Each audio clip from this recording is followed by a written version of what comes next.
Bismillahirrahmanirrahim.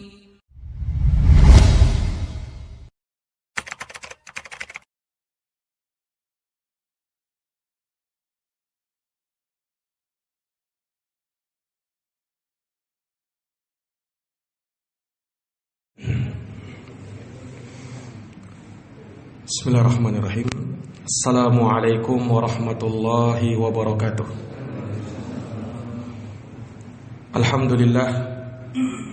Alhamdulillahi rabbil alamin. Wabihi nasta'inu ala umuri dunya waddin. Asyhadu an la ilaha illallah wahdahu la syarikalah, ilahul awwalina wal akhirin. Wa asyhadu anna Muhammadan abduhu wa rasuluh, as-sadiqul amin, sallallahu alaihi wa ala alihi wa sahbihi wa man tabi'ahum bi ihsan ila yaumiddin wa sallama tasliman katsira, amma ba'd. Allahumma la ilma lana illa ma 'allamtana innaka antal alimul hakim. Allahumma 'allimna ma yanfa'una wanfa'na bima 'allamtana wa zidna ilman ya karim. Allahumma la sahla illa ma ja'altahu sahla wa anta taj'alul hazana idza syi'ta sahla. Ma'asyiral muslimin wal muslimat, hadirin wal hadirat, Bapak Ibu, saudara-saudari, jamaah salat maghrib isya yang dirahmati dan dimuliakan oleh Allah. Alhamdulillah bi ni'matihi tatimmus shalihat. Segala puji hanya bagi Allah yang dengan nikmat-nikmatnya tertunai segala amal-amal kebajikan. Salawat dan salam semoga tercurah limpahkan kepada junjungan kita Nabi besar Muhammad sallallahu alaihi wasallam, kepada keluarga dan para sahabat serta orang-orang yang senantiasa meniti jalannya sampai hari kiamat. Kaum muslimin dan muslimat, hadirin wal hadirat, jamaah Masjid Al-Husna yang dirahmati dan dimuliakan oleh Allah Subhanahu wa taala. Di malam hari yang berbahagia ini, dengan taufik dari Allah, kembali kita dapat melanjutkan pembahasan dari kitab tafsir Ibnu Katsir, di mana kita masih dalam pembahasan tafsir suratul Fajr, dan telah kita selesaikan sampai pada ayat yang ke-14, di mana Allah Subhanahu wa taala mengingatkan kepada manusia, inna rabbaka labil mirsad, sesungguhnya Tuhanmu benar-benar mengawasi kamu. Yang mana dari sana kita bisa mengetahui akan suatu ibadah yang sangat mulia, ibadah yang akan memperbaiki kita, yaitu ibadah muraqabatullah, merasa diawasi oleh Allah Subhanahu wa taala, sehingga akan tercipta seluruh kebaikan, baik ibadah kita, baik pula hubungan sosial, interaksi antara sesama kita. Nah, kemudian setelahnya Allah Subhanahu wa taala di ayat yang ke-15 dan 16 menyebutkan sangkaan sebahagian manusia yang mereka keliru di dalam memandangnya, dalam mengukur mulia dan tidaknya seseorang. Maka Allah berfirman, fa ammal insanu, adapun manusia, idza mabtalahu rabbuhu, apabila Tuhannya memberikan ujian kepada dia, fa akramahu wa na'amahu, Allah muliakan dia dan Allah tambahkan nikmat kepada dia, fayaqulu rabbi akram, maka hamba ini langsung mengatakan, Tuhanku telah memuliakan aku. Wa amma, dan adapun di ayat yang ke-16, idza mabtalahu, apabila Tuhannya memberikan ujian kepadanya, faqadara alaihi rizqah, dan Allah batasi, sempitkan rezekinya, fayaqulu rabbi ahanan, maka dia langsung mengatakan, Tuhanku telah menghinakan aku. Nah, para jamaah sekalian yang dirahmati oleh Allah, maka Allah menjelaskan di dalam ayat ini bahwa kebanyakan dari kaum muslimin, ya, kecuali mereka yang diberikan oleh Allah Subhanahu wa taala pemahaman, kebanyakan dari mereka karena sifat kejahilan dan ketidaktahuan yang ada pada mereka, mereka salah di dalam memahami arti dari sebuah kemuliaan itu. Ia menyangka bahwa tatkala Allah Subhanahu wa taala memberikan kepada seorang hamba berupa nikmat, harta, kekayaan, maka itulah tanda Allah muliakannya. Itulah tanda keutamaan yang Allah berikan kepada orang itu. Bahkan terkadang dia berkata, seandainya saya tidak berhak mendapatkan nikmat ini, tentu Allah tidak akan memberikan kepada saya. Kalau bukan karena Allah sayang pada saya, maka tentu Allah tidak akan memberikan nikmat itu kepada saya. Sehingga ini dalil menurut dia bahwa Allah cinta dan sayang kepada dia. Nah, sebaliknya dia pun menyangka bahwa tatkala rezekinya disempitkan, kehidupannya disusahkan, maka itu pertanda menurut orang ini bahwa Allah telah menghinakan dia. Iya, Allah telah membenci dia dan Allah tidak mencintai dia. Nah, ini sangkaan mereka, dan ini juga disebutkan oleh sebagian ulama sebagai bantahan kepada orang-orang musyrikin di zaman Nabi. Karena mereka pun berdalil dengan hal ini, semacam Abu Jahal dan Abu Lahab, yang mana mereka ini bukan orang sembarangan di tengah orang-orang Arab. Mereka adalah pemuka, mereka adalah pembesar, mereka adalah tokoh di tengah orang-orang musyrikin Quraisy tatkala itu. Siapa itu Abu Jahal? Orang yang katanya punya suara terbesar di tengah orang Arab. Siapa itu Abu Lahab? Orang yang dikatakan punya kekayaan yang sangat banyak. Nah, mereka ini membantah dakwahnya Nabi, membatilkan seruannya Nabi dengan alasan ini. Apa kata mereka? Pengikutnya Muhammad itu siapa? Kebanyakannya orang-orang miskin. Kebanyakan yang mengikuti Muhammad itu bekas budak, bukan orang kaya dan bukan tokoh, bukan siapa-siapa. Sementara kita, kata mereka, kita ini orang kaya, kita ini orang yang punya kedudukan, kita ini tokoh. Ya tidak mungkinlah Allah menghinakan kita sementara mereka mulia. Nah, mereka beralasan dengan ini. Karena kalau kita hina, pasti Allah akan apa? Sempitkan rezeki kita. Pasti Allah akan jadikan kita ini bukan siapa-siapa. Tapi ternyata Allah jadikan kita tokoh. Allah muliakan kita dengan kekayaan. Berarti kitalah yang mulia, merekalah yang hina. Ini menurut anggapan orang-orang kafir Quraisy. Allah bantah dengan ayat ini. Ini jamaah sekalian yang dirahmati dan dimuliakan oleh Allah Subhanahu wa taala. Sebagaimana yang pernah kita jelaskan, bahwa kemuliaan seseorang tidaklah diukur dengan ada atau tidak adanya harta dia. Tapi kemuliaan diukur dengan ketakwaan kepada Allah Subhanahu wa taala. Iya. Kalau ada yang bertanya, terus kenapa Allah mentakdirkan pada sebagian orang ada yang diberikan kedudukan, ada yang diberikan harta, dan ada juga yang tidak diberi kedudukan? Ada yang ditakdirkan oleh Allah jatuh miskin. Apa hikmah dari semua itu? Kata para ulama, hikmah dari adanya perbedaan itu untuk memberikan ujian kepada manusia. Hakikatnya ujian. Iya.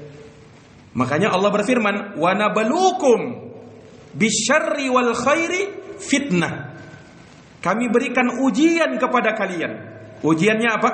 Bisyarri wal khairi, dengan kejelekan dan kebaikan. Itu ujian dari Allah. Kejelekan ujian, kebaikan pun ujian. Dalam ayat yang lain di surat Al-A'raf Allah berfirman, "Wa balawnahum bil hasanati was sayyi'at la'allahum yarji'un." Dan kami balak mereka, kami uji mereka dengan kebaikan-kebaikan dan keburukan-keburukan. Supaya apa? Supaya mereka kembali kepada kami. Nah, ini jamaah sekalian. Karena sebagian orang memahami yang namanya bala bahasanya bala juga. Nah, ini kan sudah akrab juga dengan bahasa kita, bala. Orang kena bala. Identiknya kita pahami bala itu musibah yang tidak enak, disempitkan rezeki, miskin, ditimpa masalah, begini dan begitu. Nah, itu yang kita pahami kalau bala itu. Sementara di dalam Quran yang namanya bala bukan hanya kejelekan, kebaikan pun adalah bala. Bala artinya ujian. Ini jamaah sekalian yang dirahmati oleh Allah. Sama dengan ayat ini, perhatikan. Allah bahasakan dengan ibtalah. Ibtalah artinya ujian, bala tadi yang kita sebutkan. Bala, ujian dan cobaan. Yang pertama, balanya berupa fa'akramahu wa na'ama. Allah muliakan dia, Allah tambahkan nikmat kepada dia. Itu juga bala kata Allah. Itu juga bala. Sebagaimana di ayat yang berikutnya, Allah ibtalahu, Allah bala dia, faqadara alaihi rizqah. Allah batasi, sempitkan rezekinya. Itu juga bala. Jadi sama-sama bala, sama-sama ujian, sama-sama cobaan. Allah Subhanahu wa taala menguji manusia dengan ini supaya nampak siapa yang bersyukur, siapa yang tidak bersyukur. Siapa yang bersabar dan siapa yang tidak bersabar. Itu nampak dengan ujian. Ini jamaah sekalian yang dirahmati dan dimuliakan oleh Allah. Iya. Dan ujian itu menuntut hal yang seperti tadi. Kalau dapat nikmat, syukur enggak dia? Kalau dia bersyukur, itu kebaikan bagi dia. Orang kaya, orang yang diberi harta bisa menjadi orang yang baik manakala dia bersyukur kepada Allah. Sebagaimana orang miskin bisa menjadi orang yang terbaik manakala dia bersabar dengan kemiskinannya. Hal ini berjalan selaras. Ini jamaah sekalian, makanya Allah ingatkan tentang kesabaran dalam banyak ayat di dalam Quran. Allah Subhanahu wa taala menyatakan, "Wasbir nafsak", sabarkanlah dirimu, ma'alladina yad'una rabbahum, bersama dengan orang-orang yang berdoa, bermunajat kepada Tuhan mereka, bil ghadati wal 'ashi, di waktu pagi dan petang hari. Yuriduna wajhah, mereka inginkan wajah Allah Subhanahu wa taala darinya. Wala ta'du aynaka anhum turidu zinatal hayatid dunya, dan jangan pernah kau palingkan kedua matamu karena mengharapkan dan menginginkan perhiasan dari kehidupan dunia. Surat Al-Kahfi ayat 28. Dan sebagaimana dalam hadis riwayat Muslim dari sahabat Suhaib radhiyallahu anhu, Nabi sallallahu alaihi wasallam bersabda, "Ajaban li amril mu'min." Sungguh betapa hebatnya urusannya orang yang beriman itu. "Inna amrahu kullahu khairun." Seluruh perkaranya baik. "Wa laysa dzaka li ahadin illa lil mu'min." Dan itu tidak terjadi kecuali hanya kepada orang yang beriman saja. "In asabathu sarra'u syakara fakana khairan lah." Apabila dia ditimpa hal-hal yang mengenakkan, nikmat-nikmat, maka dia pun bersyukur, maka dengan kesyukuran itu menjadi baik bagi dirinya. Wa in asabathu darra, dan kalau dia ditimpa hal yang tidak mengenakkan, musibah, kemiskinan, kesusahan di dalam hidup, sabara, dia mampu bersabar, fakana khairan lah, maka dengan kesabaran itu menjadi baik bagi dirinya. Ini para jamaah sekalian yang dirahmati dan dimuliakan oleh Allah Subhanahu wa taala.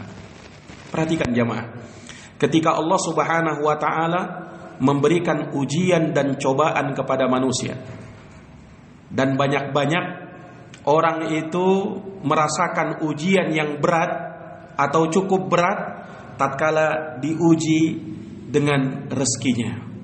Makanya Allah sebutkan contohnya di sini, faqadara alaihi rizqah. Allah qadara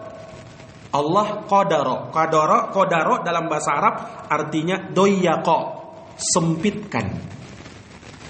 Qadar, sempit. Makanya pernah dulu kami jelaskan salah satu makna dari malam Lailatul Qadar. Salah satu penafsiran ulama, Lailatul Qadar artinya lailah artinya malam, qadar artinya sempit. Lailatul Qadar malam yang sempit. Kenapa dinamakan malam yang sempit itu Lailatul Qadar? Ini kita hubungkan dengan hadis Nabi. Nabi pernah bersabda, di malam Lailatul Qadar malaikat turun ke muka bumi lebih banyak dari kerikil yang ada di dunia. Sehingga apa? Bumi Allah Subhanahu wa taala sempit dengan dihuni oleh para malaikat. Walaupun kita tidak lihat. Karena malaikat Allah Subhanahu wa taala, pengkhabaran Nabi sallallahu alaihi wasallam. Maka disebut Lailatul Qadar. Salah satu penafsiran ulama. Walaupun yang paling masyhurnya Lailatul Qadar itu disebut Lailatul Qadar karena dia adalah malam kemuliaan. Nah, syahidnya di sini jamaah sekalian. Ketika Allah Subhanahu wa taala sebutkan bala untuk manusia, Allah qadara, Allah takdirkan, Allah sempitkan rezekinya. Allah sempitkan rezekinya. Susah kehidupannya, sulit ekonominya. Dia langsung mengatakan, Robku telah menghinakanku, Robku telah mengurangi jatah rezekiku, Robku telah menzolimi aku, sebab dia tidak meluaskan rezekiku. Subhanallah. Penilaiannya sangat sempit, karena dia menilai kemuliaan itu dengan rezeki. Nah, orang ini kadang tidak sadar bahwa Allah Subhanahu wa taala sudah berikan nikmat kepada dia. Andaikan dia mau bersyukur kepada Allah Subhanahu wa taala, dia lupa Allah telah berikan kesehatan kepada dia yang mungkin tidak diberikan kepada yang lain. Allah sehatkan badannya mungkin, atau Allah berikan kemuliaan dan rezeki dari yang lain. Tapi banyak orang yang tidak sadar rezeki itu. Tatkala Allah berikan kesehatan dan waktu luang, nikmatani maqbunun fihi makatsirun minan nas as-sihhatu wal faragh. Dua nikmat yang kadang manusia lalai dari mensyukurinya, yaitu nikmat kesehatan dan nikmat waktu luang. Tapi kalau memang pandangan kita sempit, Pak, nah, kita memandang mulia dan tidak mulianya orang itu dengan nikmat, dengan harta. Ya, itulah sifatnya orang-orang kafir. Allah sebutkan di dalam Quran, nahnu aktsaru amwalan wa auladan wa ma nahnu bimu'adzabin. Kata orang-orang kafir musyrikin, kami ini yang paling banyak hartanya, kami ini yang paling banyak anaknya, kami tidak mungkin diazab oleh Allah. Allah bantah ucapan mereka. Qul, katakan wahai Muhammad, inna rabbi yabsutur rizqa liman yasha. Sesungguhnya Tuhanmu, dialah yang melapangkan rezeki kepada siapa yang dia kehendaki, wa yaqdir, dan Allah menyempitkan rezeki kepada siapa yang dia kehendaki, walakinna aktsaran nasi la ya'lamun, tapi kebanyakan manusia tidak mengetahuinya. Ini jamaah sekalian yang dirahmati oleh Allah. Seandainya kekayaan, kedudukan, kekuasaan itu menjadi tolak ukur kemuliaan, maka pastilah Fir'aun menjadi manusia yang termulia. Ya kan? Pastilah Qarun menjadi orang yang paling mulia. Sebab kenapa? Nah, mereka ini yang luar biasa kekuasaannya. Mereka ini yang luar biasa harta bendanya. Lihat Fir'aun, Pak. Dan sudah sering kita sebutkan tentang Fir'aun ini. Bagaimana kesombongannya dan bagaimana dia menggambarkan kekayaannya, kekuasaannya, kekuatannya. Dia mengatakan fa akhrajnahum min jannati wa uyun wa kunuzi wa maqamin karim.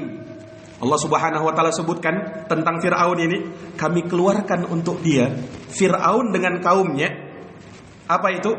Kebun-kebun dan mata air yang sangat banyak. Wa kunuzin, kami keluarkan untuk Firaun perbendaharaan harta dan tempat-tempat yang indah. Allah sebutkan begitu. Di ayat yang lain, kam taraku min jannati wa uyun wa zuru'i wa maqamin karim. Firaun itu betapa banyak harta, taman-taman, mata air, kebun-kebun, tempat-tempat indah yang mereka tinggalkan. Itu Firaun, Pak. Nah, dan itu juga diungkapkan oleh Nabi Musa. Nabi Musa berkata kepada Tuhannya, Rabbana, wahai Tuhanku, innaka ataita fir'auna wa mala'ah zinata wa amwala fil hayatid dunya. Wahai Tuhan kami, sungguh Engkau telah mendatangkan kepada Fir'aun dan bala tentaranya perhiasan, harta yang melimpah ruah di kehidupan dunia ini. Jadi Allah berikan, Allah luaskan untuk Fir'aun kekuasaan, kekuatan, harta benda. Apalagi si Qarun, Pak. Nah, Qarun ini termasuk kaumnya Fir'aun. Kalau Fir'aun ini yang lebih terkenal kekuasaan dan kekuatannya. Nah, kalau si Qarun yang lebih terkenal kekayaannya, yang sampai disebutkan dalam Quran, kunci-kuncinya saja tidak bisa diangkat oleh orang yang kuat-kuat. Baru kuncinya itu. Bagaimana lagi dengan hartanya? Si Qarun ini Allah sebutkan di dalam Quran. Iya, dalam surat Al-Qasas mulai dari ayat 76 sampai 83.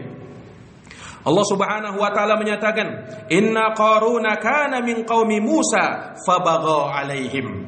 Sesungguhnya si Qarun, dia termasuk kaumnya Nabi Musa, tetapi Qarun ini melampaui batas. Iya, wa atainahu minal kunuzi, dan kami berikan kepada si Qarun perbendaharaan harta, ma inna mafatihahu latanu bil usbati ulil quwwah. Kata Allah Subhanahu wa taala, yang mana kunci harta yang dimiliki oleh si Qarun tidak sanggup diangkat oleh orang yang kuat-kuat. Allah sebutkan dalam Quran, Pak. Il qala lahu qaumuhu, tatkala kaumnya berkata kepada si Qarun, ya, mengingatkan si Qarun, la tafrah, wahai Qarun, jangan kau berbangga dengan harta bendamu. Innallaha la yuhibbul farihin. Sesungguhnya Allah tidak suka kepada orang yang berbangga. Tapi Qarun tidak mendengarkan nasihat kaumnya, Pak. Tetap dia berbuat kerusakan. Qarun diajak untuk bersyukur kepada Allah Subhanahu wa taala, tapi dia tidak mau bersyukur. Bahkan ketika diajak untuk mensyukuri nikmat Allah, dia mengatakan, qala innama utituhu ala ilmin indi. Aku dapatkan harta ini semata karena ilmu yang aku miliki, bukan dari Allah. Ini semata karena hebatnya saya. Subhanallah. Lihat, Pak, bagaimana Allah Subhanahu wa taala berikan kepada Qarun ini, luar biasa. Awalam ya'lam, tidakkah dia tahu, kata Allah, annallaha qad ahlaka min qabli, bahwa Allah telah membinasakan orang sebelum dia, minal quruni man huwa asyaddu minhu quwwa wa aktsaru jam'a, yang mana orang yang sebelum dia ada yang lebih kuat dan lebih banyak hartanya, wala yus'alu an dunubihim al mujrimun.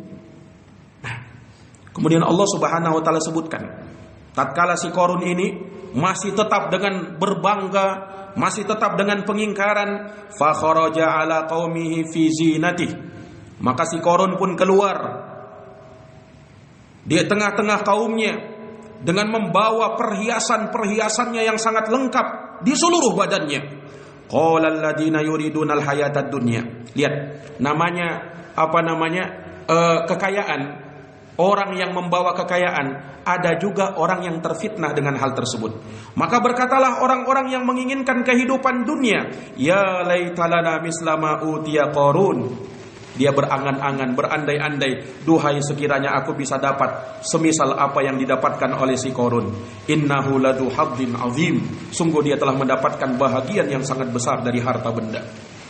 Wa qala alladziina utul ilm. Kemudian orang-orang yang berilmu di tengah-tengah mereka mengingatkan orang yang terfitnah dengan si Qarun ini, wailakum, betapa celakanya kalian, sawabullahi khair, sungguh pahala di sisi Allah lebih baik, liman amana wa amila salihah, bagi siapa yang beriman dan beramal saleh, wala yulaqaha illa sabirun, namun tidak ada yang mampu untuk hal tersebut kecuali orang-orang yang bersabar.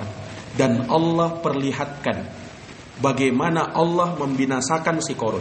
Allah sebutkan di ayat yang berikutnya, ya, di ayat yang ke-81, fa khasafna bihi wa bidarihil arda fama kana lahu min fi'atin yansuruna min dunillahi wa ma kana minal muntasirin. Kata Allah Subhanahu wa taala, maka kami benamkan si Qarun beserta rumah dan harta bendanya ke dalam bumi. ditarik ke dalam bumi, Pak. Dikubur hidup-hidup oleh Allah Subhanahu wa taala, dianya beserta harta bendanya. Tidak ada yang bisa menolong si Qarun, dan tidak ada seorang pun yang bisa memberikan pertolongan dan pembelaan kepada si Qarun.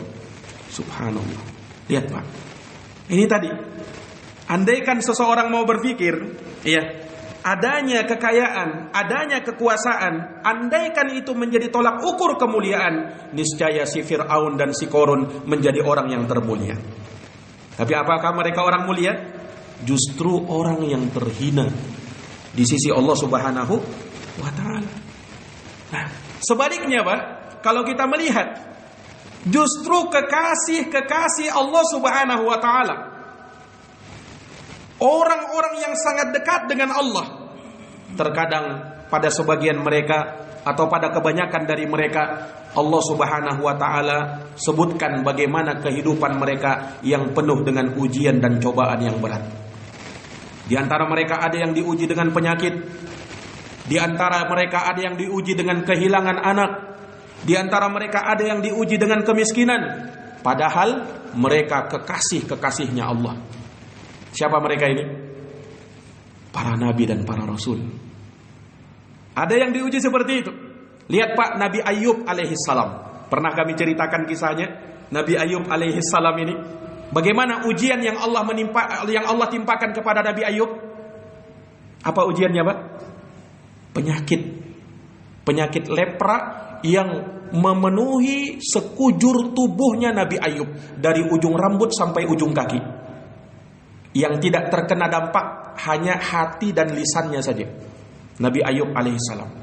Saking beratnya ujian itu, Pak, semua orang menjauhi Nabi Ayub alaihissalam. Semua keluarganya lari, bahkan terakhir istrinya pun lari dari Nabi Ayub alaihissalam. Beliau diasingkan luar biasa. Lihat ujian dan cobaan. Ada ndak yang berani mengatakan, oh, Nabi Ayub ini banyak dosanya, melakukan dosa sehingga diuji seperti itu? Ada yang berani mengatakan begitu? Tidak ada.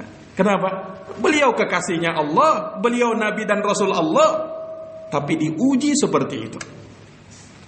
Sampai dalam taraf yang sangat berat dirasakan oleh Nabi Ayub alaihissalam. Tapi subhanallah, beliau tetap bersyukur kepada Allah. Nah, sampai ketika beliau Nabi Ayub alaihissalam disuruh oleh istrinya untuk memohon betul-betul kepada Allah supaya diangkat ujian ini. Apa kata Nabi Ayub alaihissalam? Wahai istriku, aku sudah diberikan oleh Allah kesehatan 70 tahun lamanya. Nah, ini yang baru aku derita ini baru 18 tahun. Belum seberapa dengan kesehatan yang Allah berikan kepadaku. Subhanallah, 18 tahun ditimpa penyakit itu, Pak. Subhanallah. Nah, ini Nabi Allah Subhanahu wa taala diberikan ujian dan cobaan seperti itu. Siapa dia? Kekasihnya Allah. Apakah Allah hinakan Nabi Ayub? Tidak, justru Allah angkat derajat beliau. Lihat, ada Nabi dan Rasul yang diuji dengan kehilangan anak. Siapa dia? Nabi Yakub alaihissalam. Masyhur kisahnya kan dalam surat Yusuf, di mana Nabi Yusuf dipisahkan dari bapaknya Nabi Yakub. Iya. Bukan Nabi Yusuf ini meninggal, bukan. Tapi apa? Saudara-saudaranya memfitnah Nabi Yusuf alaihissalam dan membuat berita dusta. Nabi Yusuf mati dimakan serigala, padahal dia buang ke sumur, kemudian dipungut oleh orang-orang yang lewat. Subhanallah. Lihat bagaimana ujian yang Allah Subhanahu wa taala timpakan kepada Nabi Yakub. Beliau bersedih, anak kesayangannya yang merupakan Nabi dan Rasul Allah dipisahkan dengan beliau. Sampai beliau bersedih, disebutkan dalam Quran, wa bayaddat aynahu minal khizyi wa huwa kadhib, dan sampai memutih kedua matanya Nabi Ayub, kedua matanya Nabi Yakub alaihissalam lantaran sedih berpisah dengan anak kesayangannya. Ini jamaah sekalian. Dan lihat juga Nabi Yusuf. Nabi Yusuf diuji dan dicoba luar biasa sampai beliau harus dipenjara, Pak. Difitnah. Nabi Yusuf alaihissalam di penjara tahunan. Padahal beliau cuma difitnah. Ujian, cobaan menimpa dua nabi Allah Subhanahu wa taala ini.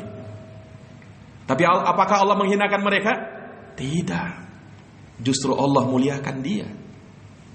Ada yang diuji dengan kemiskinan. Siapa dia? Tidak usah jauh-jauh, Nabi kita Muhammad sallallahu alaihi wasallam. Sangat banyak kisah-kisah bagaimana cobaan ini menimpa Nabi sallallahu alaihi wasallam. Disebutkan dalam perang Khandaq, Pak. Ketika itu musim kemarau, perang Khandaq, mau perang lagi ini. Ya. Rasul dan para sahabat selama 3 hari belum makan. 3 hari belum makan, Pak. Sampai disebutkan ketika itu Rasulullah sallallahu alaihi wasallam mengikat di perutnya itu batu, Pak, supaya untuk menahan lapar. Siapa beliau ini? Nabi sallallahu alaihi wasallam, orang yang termulia, tapi seperti itu. Dalam hadis yang diriwayatkan oleh Imamul Bukhari dan Imam Muslim, Aisyah radhiyallahu anha mengabarkan sendiri. Kata Aisyah radhiyallahu anha, "In kunna ala Muhammadin sallallahu alaihi wasallam lanamkuthu syahran ma nastauqidu binarin." Kata Aisyah radhiyallahu anha, sungguh kami ini keluarga Nabi Muhammad sallallahu alaihi wasallam pernah kami selama 1 bulan. Selama 1 bulan, dalam sebagian riwayat salasata ahillatin, selama 3 bulan purnama. Selama 3 bulan. Apa selama 3 bulan? Tidak pernah kami menyalakan api. Maksudnya kami tidak pernah masak. Terus ditanyakan kepada beliau, terus apa yang menghidupi kalian? Kata Aisyah radhiyallahu anha, in huwa illa tamar wal ma. Tidak ada yang menghidupi kami ketika itu kecuali air dan makan kurma saja. Selama berapa bulan, Pak? 3 bulan. Ya, subhanallah. Kalau kita, Pak, tidak usah 3 bulan, 1 bulan aja makan kurma dan air, tahan tidak kita? Kurma sama air aja makan. Subhanallah. Ini Nabi dan Rasul Allah Subhanahu wa ta'ala. Tapi seperti itu keadaannya. Nah, ini para jamaah sekalian yang dirahmati oleh Allah. Maka sekali lagi, ini menunjukkan kepada kita kemuliaan, ketinggian derajat. Tidaklah diukur dengan kekuasaan, kekayaan, harta benda, tidak. Tetapi diukur dengan ketaatan kepada Allah Subhanahu wa ta'ala. Makanya seorang yang paling berat ujian dan cobaannya adalah para nabi dan para rasul Allah Subhanahu wa ta'ala. Nah, seseorang apabila dia ditimpa, diuji dengan sesuatu dari kesempitan dari rezekinya atau selainnya, akan tetapi dia bersabar, tetap istiqamah, tetap mentaati Allah Subhanahu wa ta'ala, maka jangan sampai kita berburuk sangka kepada orang ini. Iya. Bahkan ini pertanda bahwa Allah Subhanahu wa ta'ala mencintai orang tersebut. Ya. Hidupnya sulit, hidupnya susah, tapi dia tidak berhenti untuk sholat. Dia tidak berhenti untuk berpuasa. Dia tidak berhenti untuk melakukan amal kebaikan. Orang yang seperti ini justru tanda Allah Subhanahu wa ta'ala sayang kepada dia. Justru tanda Allah Subhanahu wa ta'ala cinta kepada dia. Mana dalilnya? Hadis Nabi sallallahu alaihi wasallam. Nabi pernah bersabda, "Innallaha, sesungguhnya Allah, idza ahabba qauman, apabila Allah cinta kepada suatu kaum, ibtalahum, Allah berikan ujian kepada mereka.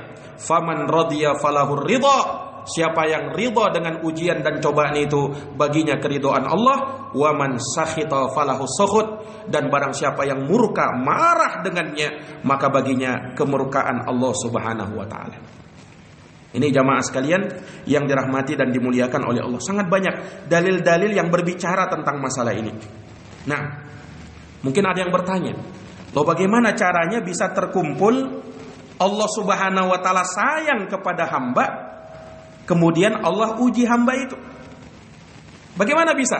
Allah sayang, tapi Allah uji dia dengan musibah. Nah, ini kita perlu mengenal hakikat musibah ujian itu. Ujian dan cobaan, di balik itu ada keutamaan, ada nikmat, ada kemuliaan.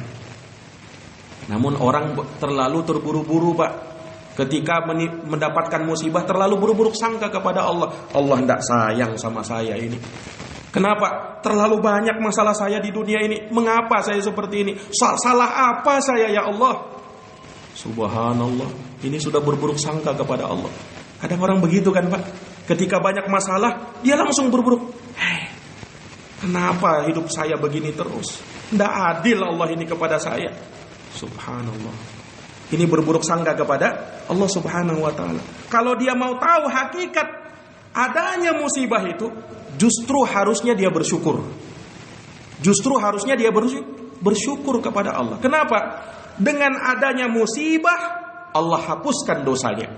Dengan adanya musibah, Allah angkat derajatnya di sisi Allah Subhanahu wa ta'ala.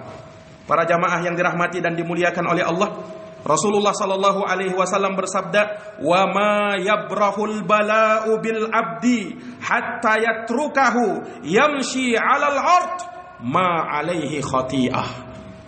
Dan terus-menerus musibah menimpa seorang hamba hingga Allah Subhanahu wa taala biarkan dia pun berjalan di muka bumi dalam keadaan tidak menyandang satupun yang namanya dosa.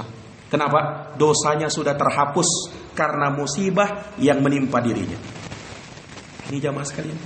Justru berbahaya kalau ada orang berbuat maksiat tapi dia selalu sehat badannya. Justru berbahaya kalau ada orang yang berbuat maksiat, sering melakukan maksiat, justru rezekinya tambah lancar. Ini justru berbahaya. Hati-hati dari yang seperti ini. Kenapa? Istidratnya Allah Subhanahu wa ta'ala. Allah beri, bukan Allah sayang kepada dia. Allah beri seperti diberinya Fir'aun. Allah beri seperti diberinya si Qarun. Apa kesudahannya? Bagaimana akhir hidupnya? Kebinasaan. Ini para jamaah yang dirahmati dan dimuliakan oleh Allah Subhanahu wa ta'ala. Makanya Allah Pak ceritakan di akhirat, dan Nabi SAW sebutkan, ada manusia-manusia di akhirat nanti melihat ada orang-orang yang tinggi derajatnya di dalam surga, luar biasa, dia mendapatkan kemuliaan, padahal ini orang tidak melakukan amalan yang hebat-hebat. Dia tidak melakukan suatu ibadah yang terlihat sangat besar, tidak. Loh, dari mana dia dapat kemuliaan itu? Ternyata dia dapat kemuliaan dari musibah yang menimpa dirinya dan dia bersabar. Kemudian orang ini berangan-angan, berandai-andai. Ya Allah, coba saya dulu di dunia, saya ditimpa musibah yang sangat berat. Berandai-andai, berangan-angan supaya dia diuji, supaya menimpa dia musibah ketika di dunia. Kenapa? Dia kepengen mendapatkan derajat seperti orang itu. Nah, sampai disebutkan di dalam hadis, kata Nabi SAW, dia berangan-angan seandainya dia mendapatkan ujian, ditimpa dirinya suatu musibah di mana kulitnya ini terpotong-potong setiap waktu. Sampai dia mau rela begitu, Pak. Kapan itu dia angan-angan seperti itu? Ketika sudah sampai di akhirat. Karena irinya dia, cemburunya dia melihat orang yang dia kenal, kawannya lebih tinggi derajatnya daripada dia. Allahu Akbar. Ini para jamaah sekalian. Makanya tadi kita bilang, seorang kalau paham hakikat dari musibah itu, justru harusnya bersyukur kepada Allah. May yuridillahu bihi khairan yusib minhu. Siapa yang Allah inginkan padanya kebaikan, maka dia akan ditimpa yang namanya ujian dan cobaan. Ujian dan cobaan bukan untuk menghinakan kita, tapi untuk memuliakan kita. Tapi syaratnya ada dua. Syaratnya ada dua. Kalau dia ditimpa ujian dan cobaan, harus bersabar dan harus ridho. Kalau ditimpa ujian dan cobaan, tapi justru dia marah-marah, justru dia mencaci maki, justru dia mencela Allah, ini bukan kebaikan yang dia dapat, justru semakin menambah dosanya. Ini para jamaah yang dirahmati dan dimuliakan oleh Allah Subhanahu wa ta'ala. Baik. Makanya perhatikan jamaah sekalian, Allah Subhanahu wa ta'ala membantah sangkaan manusia ini. Tatkala dia menganggap bahwasanya kemuliaan, bahwasanya ketinggian itu didapatkan dan diukur dari sedikit banyaknya harta yang dia dapatkan. Allah sebutkan di ayat yang ke-17 di surat Al-Fajr. Allah katakan apa? Kalla bal la tukrimunal yatim. Perhatikan kata kalla. Dalam bahasa Arab kalla itu artinya penolakan. Tidak, bukan begitu. Tidak, bukan seperti itu cara berfikirnya. Ini bantahan kepada anggapan orang musyrikin yang Allah ceritakan di ayat sebelumnya. Kan mereka menganggap apa? Ujian dan cobaan ketika menimpa dia berupa kenikmatan, banyaknya harta, Allah muliakan saya. Ini anggapan salah. Ketika dia ditimpa ujian, cobaan, disempitkan rezekinya, dia langsung mengatakan Allah menghinakan saya. Itu anggapan yang keliru. Allah bantah, kalla. Jangan beranggapan seperti itu. Jangan kamu berpikir seperti itu. Sebab kekayaan, kemiskinan bukan ukuran kemuliaan. Itu cuman ujian dari Allah Subhanahu wa taala. Orang yang diberi harta belum tentu dia mulia, belum tentu dia hina. Orang yang diuji dengan kemiskinan belum tentu dia mulia, belum tentu dia hina. Itu bukan ukuran. Ukurannya ketaatan kepada Allah. Ukurannya ketakwaan kepada Allah Subhanahu wa taala. Ini jamaah sekalian, kita ini kan sama di sisi Allah Subhanahu wa taala. Itu nampak ketika kita dekat dengan Allah, ketika kita beribadah. Apa bedanya? Kita dengan presiden, kita dengan pejabat tinggi, kita dengan orang kaya, sama tempatnya, sama porsinya. Dan dilihat oleh Allah Subhanahu wa taala ketakwaannya. Ya kan? Ketika kita melakukan ibadah haji, ada ndak yang khusus pakaiannya khusus bagi raja, bagi presiden pakaiannya ini? Memakai pakaian yang seperti ini? Enggak, sama. Yang meninggal dunia ada enggak sama? Kuburannya berbeda, kain kafannya sama. Subhanallah. Di hadapan Allah Subhanahu wa taala kita sama. Yang dimuliakan oleh Allah hanyalah mereka yang bertakwa kepada Allah Subhanahu wa taala. Nah, tapi sungguh jamaah sekalian, betapa banyak orang yang masih beranggapan kemuliaan dan kehinaan diukur dengan banyaknya harta. Ada orang, Pak, dia punya istri, susah sekali dengan dinasihati istrinya. Dia punya istri, kebetulan juga punya toko, dia juga punya toko. Nah, suaminya ini menasihati istrinya supaya sholat, tapi istrinya tidak mau sholat. Apa katanya?